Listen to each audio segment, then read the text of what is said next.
எல்லாருக்கும் வணக்கம். நான் Hema Subramanian. Welcome to home cooking Tamil. இன்னைக்கு நம்ம ஆந்திரா ஸ்பெஷல் கோங்கூரா சிக்கன் பிரியாணி தான் பார்க்க போகிறோம்.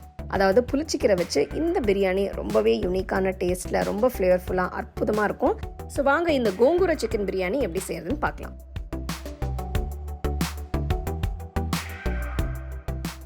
இந்த பிரியாணி பண்ணுறதுக்கு நான் 1 கிலோ சிக்கனை க்ளீன் பண்ணி வச்சுருக்கேன். இதில் 1 டீஸ்பூன் மஞ்சள் தூள், 2 டீஸ்பூன் மிளகாய் தூள், 1.5 டீஸ்பூன் உப்பு சேர்த்து நல்லா மிக்ஸ் பண்ணுங்க. மசாலாவில் சிக்கன் நல்லா கோட் ஆகிற மாதிரி மிக்ஸ் பண்ணி தனியாக எடுத்து வச்சிருங்க. நெக்ஸ்ட் நம்ம புளிச்சக்கீரையை வதக்கிக்கலாம். அதுக்கு பேனில் 1 டீஸ்பூன் எண்ணெயை ஊற்றுங்க. நான் இன்னைக்கு ஒரு மீடியம் சைஸ் கட்டு புளிச்சக்கீரையை எடுத்திருக்கேன். காம்பை கிள்ளிட்டு இலையை மட்டும் நல்லா வாஷ் பண்ணி எடுத்திருக்கேன். இது கூட 3 பச்சை மிளகாய் சேர்க்கிறேன். இந்த கீரை சீக்கிரமாக வதங்கிடும்.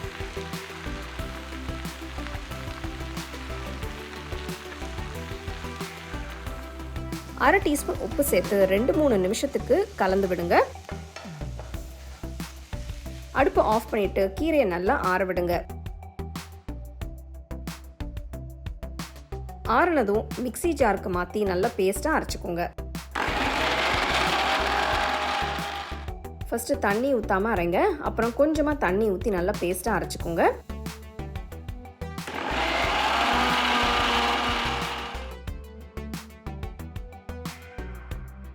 பாருங்க, இந்த மாதிரி ஸ்மூத்தாக அரைக்கணும். இப்போ எடுத்துட்டு தனியாக வச்சிடலாம். பிரியாணி பண்ணுறதுக்கு குக்கரில் 2 டேபிள் ஸ்பூன் நெய், அப்புறம் 2 டேபிள் ஸ்பூன் எண்ணெயை ஊற்றுங்க. ஒரு பிரியாணி இலை, 1 அன்னாசிப்பூ, ஜாபித்ரி, பட்டை, மராத்தி மொக்கு, 1 டீஸ்பூன் சோம்பு, 3 ஏலக்காய், 3 கிராம்பு, அப்புறம் கொஞ்சமாக கல்பாசி சேர்க்குறேன். ஒரு 30 செகண்டுக்கு நல்லா மிக்ஸ் பண்ணிக்கலாம். நெக்ஸ்ட் 3 பெரிய வெங்காயம் மெலிசா நறுக்கினது போடுங்க.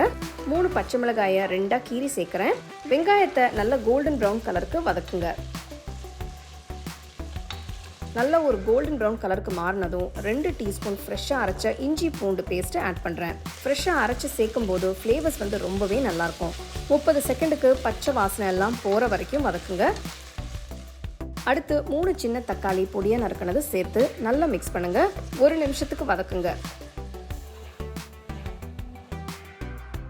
அடுத்து சிக்கனை ஆட் பண்ணிவிட்டு மசாலாவோட நல்லா மிக்ஸ் பண்ணுங்க. மசாலாவும் சிக்கனும் நல்லா பைண்ட் ஆகிற மாதிரி மிக்ஸ் பண்ணணும். அடுப்பு மீடியம் ஃப்ளேம்லேயே வச்சு 5 நிமிஷத்துக்கு சிக்கனை வேக விடுங்க. 5 நிமிஷத்துக்கு அப்புறம் பார்த்தீங்கன்னா சிக்கனோட கலர் நல்லா மாறிடுச்சு. இப்போது நம்ம அரைச்சி வச்ச கீரையை ஆட் பண்ணிக்கலாம். கீரையோட பேஸ்ட்டில் சிக்கன் நல்லா கோட் ஆகிற மாதிரி மிக்ஸ் பண்ணுங்க. ஒரு 5 நிமிஷத்துக்கு கீரையோட சேர்த்து வேக விடணும். அப்போ தான் சிக்கனில் கீரையோட டேஸ்ட் அப்சர்வ் ஆகும். பாருங்க எவ்வளோ ஜூஸியாக இருக்குன்னு. 5 நிமிஷத்துக்கு அப்புறம் நான் 2 கப் தண்ணி ஊற்றுறேன். நான் இன்னைக்கு 1:1 ரேஷியோவில் தண்ணி ஆட் பண்ணுறேன். ஸோ 2 கப் அரிசிக்கு நான் 2 கப் தண்ணி ஊற்றுறேன். நல்லா மிக்ஸ் பண்ணுங்க. 1 டீஸ்பூன் உப்பு சேர்த்து மறுபடியும் மிக்ஸ் பண்ணுங்க. அடுத்து குக்கரை மூடி மீடியம் ஃப்ளேமில் 2 விசில் வர வரைக்கும் வேக விடுங்க. விசில் வந்ததும் அடுப்பை ஆஃப் பண்ணிட்டு ப்ரெஷர் ரிலீஸ் ஆகிற வரைக்கும் வெயிட் பண்ணுங்க. பாருங்க, சிக்கன் சூப்பராக வெந்திருக்கு. இப்போ நம்ம ஊற வச்ச பாஸ்மதி அரிசியை சேர்த்துக்கலாம். நான் இன்னைக்கு 500 கிராம் பாஸ்மதி அரிசி நல்லா கழுவிட்டு 30 நிமிஷத்துக்கு ஊற வச்சு வச்சிருக்கேன். தண்ணியை வடிச்சிட்டு அரிசி மட்டும் ஆட் பண்ணிக்கலாம். நான் முன்னாடியே சொன்ன மாதிரி இது 250 ml கப்பில் 2.5 கப் எடுத்திருக்கேன். அடுப்பை ஆன் பண்ணிட்டு மெதுவாக மிக்ஸ் பண்ணுங்க.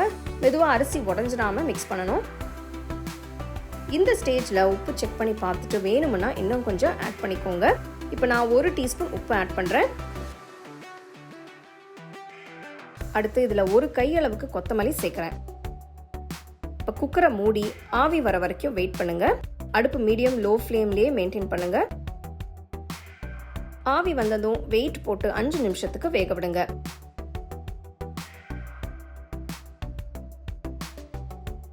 கரெக்டாக 5 நிமிஷத்துக்கு அப்புறம் அடுப்பு ஆஃப் பண்ணிட்டு 10 நிமிஷத்துக்கு அப்படியே வச்சிருங்க. 10 நிமிஷத்துக்கு அப்புறம் தம் ரிலீஸ் ஆனதும் குக்கரை ஓப்பன் பண்ணுங்க. பாருங்க எவ்வளோ சூப்பராக வெந்திருக்குன்னு. ரைஸும் பார்க்க எவ்வளோ கலர்ஃபுல்லாகவும் ரொம்ப அருமையாக வந்திருக்கு.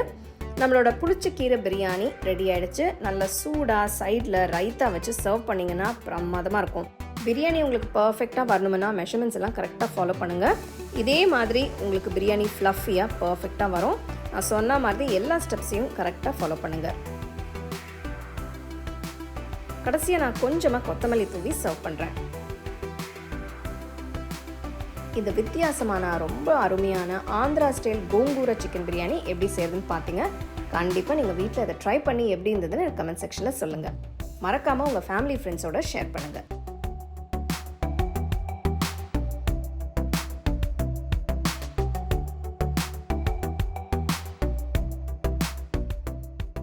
உங்களுக்கு இந்த ரெசிபி பிடிச்சிருந்தா லைக் பண்ணி ஷேர் பண்ணி ஹோம் குக்கிங் தமிழ் சேனலுக்கு சப்ஸ்கிரைப் பண்ணுங்கள்.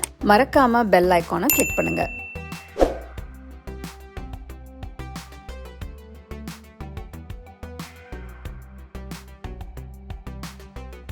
You can now buy the second edition of our home cooking book at shop.homecookingshow.in.